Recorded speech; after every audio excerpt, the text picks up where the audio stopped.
Un temps idyllique et une fréquentation record pour la 18e édition des Arts en Balade, où 140 artistes de l'agglomération clermontoise nous ont accueillis dans leur atelier 3 jours durant.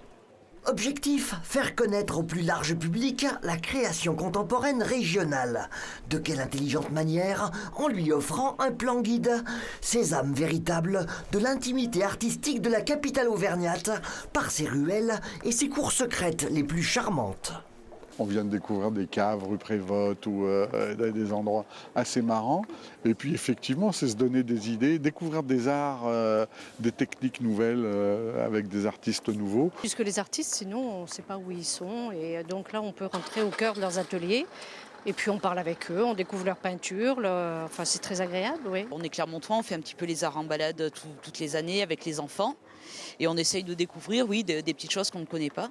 Les artistes rencontrent parfois près de 1000 personnes lors des Arts en Balade, qui permettent justement aux nouveaux talents de profiter d'un excellent tremplin pour se lancer. Ça fait 10 ans que je participe aux Arts en Balade régulièrement et mes premiers lieux d'expo, même à l'étranger, je les ai eus grâce aux Arts en Balade. Mes premières participations à des festivals ou manifestations importantes, c'est grâce aux Arts en Balade aussi. Moi, ça m'a beaucoup aidé à me lancer et à faire tourner mon travail sur Clermont-Ferrand. Et au-delà même, du coup. Souvent, quand je participe, je présente une toute nouvelle série. Donc c'est un premier regard sur mes images. Et c'est vraiment un regard de public averti ou non. Et c'est ce qui est intéressant parce que c'est vraiment tout le monde. C'est vraiment un public très très large et qu'on n'aurait jamais l'occasion de voir dans les expositions classiques.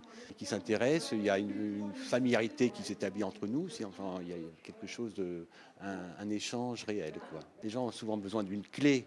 Alors des fois, c'est une petite question qui va vraiment leur donner une clé. La réponse va leur donner une clé pour voir le travail, pour le comprendre. Hier, on a acheté pour faire des cadeaux.